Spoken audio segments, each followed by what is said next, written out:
Yeah, I don't buy a lot of big boxes of toys too often anymore, but this one here I've been waiting for a little bit over a year.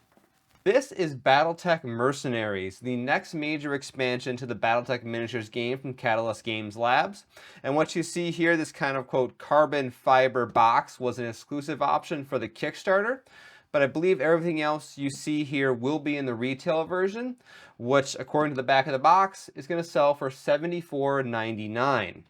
Now, if you have any of the previous two things, whether it's Game of Armored Combat or Clan Invasion, what you'll see in here is mostly fairly familiar, though there are new things. Of course, you got yourself a handful of miniatures down here, including mechs, and now for the first time, plastic vehicles. We'll break down those in just a moment. You have a novella.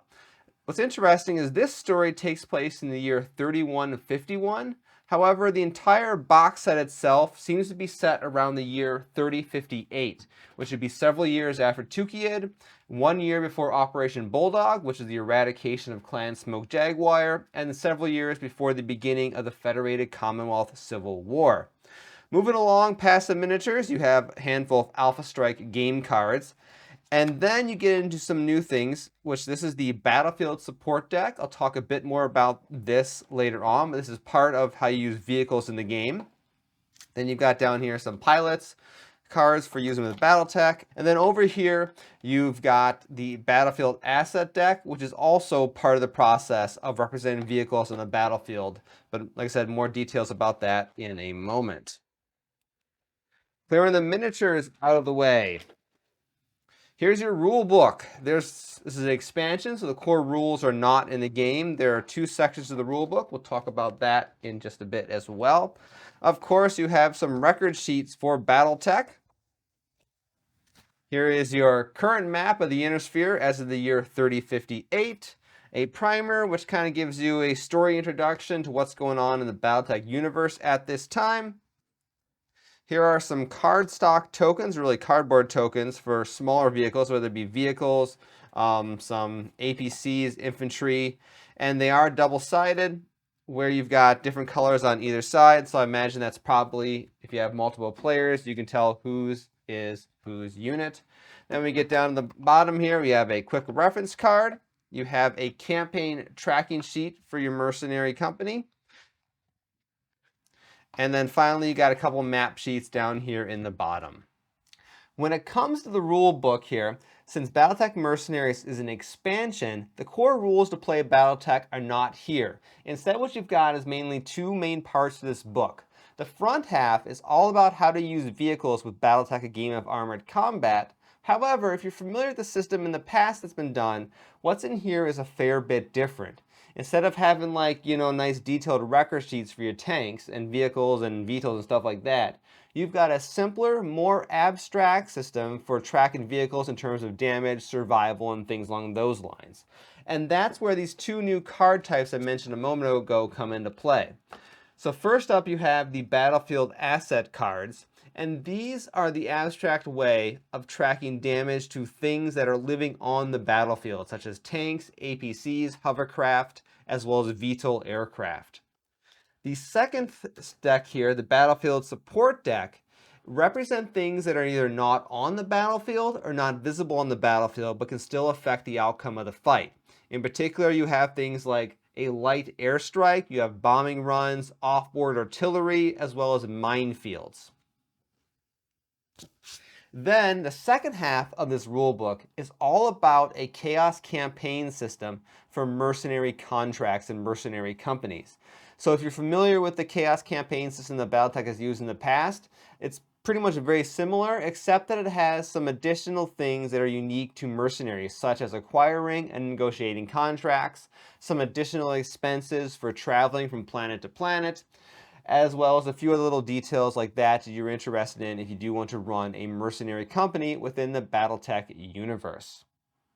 For the miniatures, going from top to bottom, left to right, we've got a Devastator, Quick Draw, Chameleon, Firefly, Flea, Austral, Caesar, Starslayer, a pair of Galleons, and a pair of Maxims. You have a whole bunch of new Lance or Star packs, or depending what faction it is. Here's one of the clan packs. I got this one because it has a Locust 2C in it, and that is the only reason I got this particular one. Jenner 2C, That guy's ugly. It needs to be destroyed.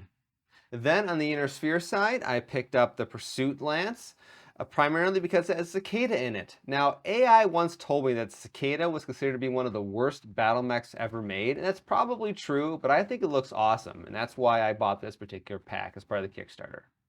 This one here at the top has 4 missile launchers. Now 2 of them are equipped as SRM, 2 are LRM carriers. However, there are some extra pieces down here, so you can actually make them all into SRM or LRM carriers. Then you've got 2 Vedette medium tanks, or however you pronounce that, Vedette, I don't know.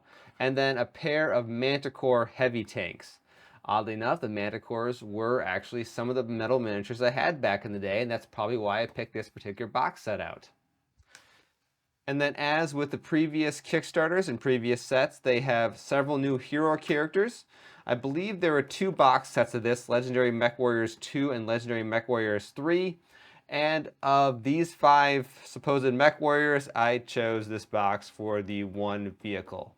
That is Calandre Kell of the Kellhounds, which shouldn't surprise you if you watched some of my painting videos in the past. Then we get to my most favorite box set for the Kickstarter. I'm hoping this one's going to be available on retail, but I wasn't sure, so I picked it up anyway. And of course, these are the first Sommerset Strikers from Battletech, the animated series.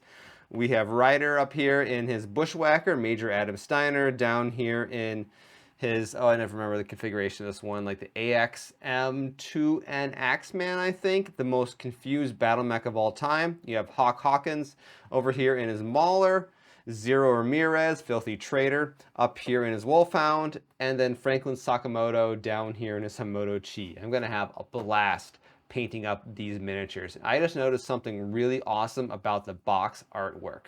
1 second here. And there you go. You can take out the miniatures there, and you've got a nice enhanced imaging inspired artwork in the very back of the box. That is pretty freaking cool. The one thing that'd be really awesome, which I don't think is in here, just looking at the cards that come in it, is if there's one of these new Battlefield support deck things for Kylie and her Banshee, but that's probably not going to be the case. Then what's in the mystery box? This is kind of a neat thing if you didn't see the Kickstarter. A 100mm tall Clan Timberwolf battle mech. And just to tick everyone off, I'm so going to paint this in Kellhound's colors or some other inner sphere faction, depending on who I feel like it. But, you know, just got to have to do that. But this is freaking amazing miniature. I mean, you know, it's like, what, 4 times the size of a normal one? So it's just awesome. There were a couple additional options for getting some extra vehicles and mechs you could buy, so I went ahead and picked those up. Here are 4 Savannah Masters. If you ever play the Mech Warrior games, these are some of the most obnoxious little things. They don't really hurt you, but they're just annoying, and they like to shoot at you. And for some reason, they like to charge in 100-ton battle mechs, so they have 0 chance of survival. We've got another fighter. Last time it was the Shalom. This time it is the Viskoff. I believe this is a clan fighter, if I remember correctly.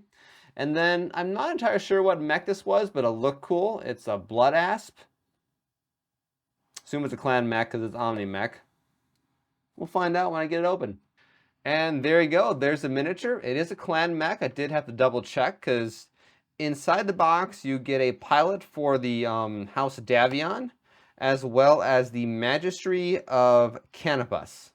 As in the past, as Catalyst Game Labs has done for Kickstarters, if you choose, say, a 4 mech Lance option over a 5 mech Star option, you can go ahead and get some of these salvage boxes to make up for the difference. And they're just some sort of random thing in there. I have a random mech, 2 random vehicles, and then 2 random legendary mech warriors.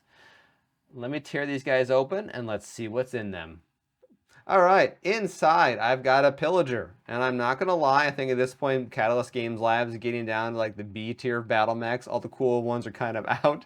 So it's like, hey, I don't remember that one, but sure, whatever.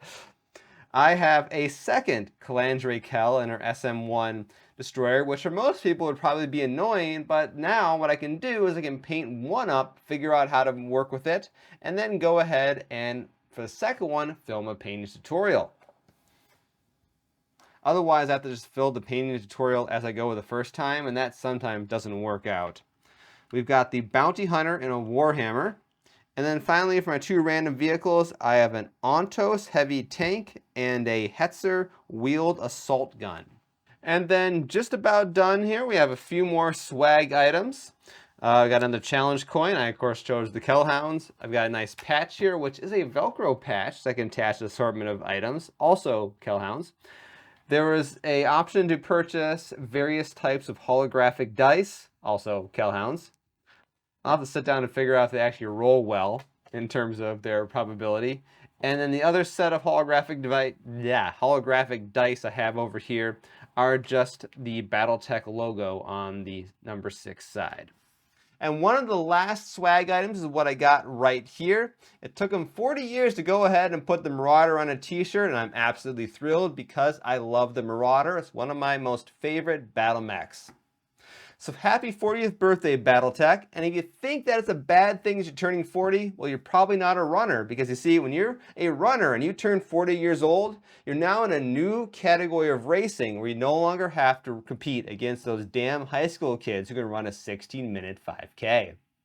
I'm thrilled about that. So anyway, thank you guys all for watching. I'm Jason, the creator of the Tabletop Battlefield. I thought I'd take a break today from talking about actual combat robots to a different fun type of combat robots. So with that, I'll see you guys all next time.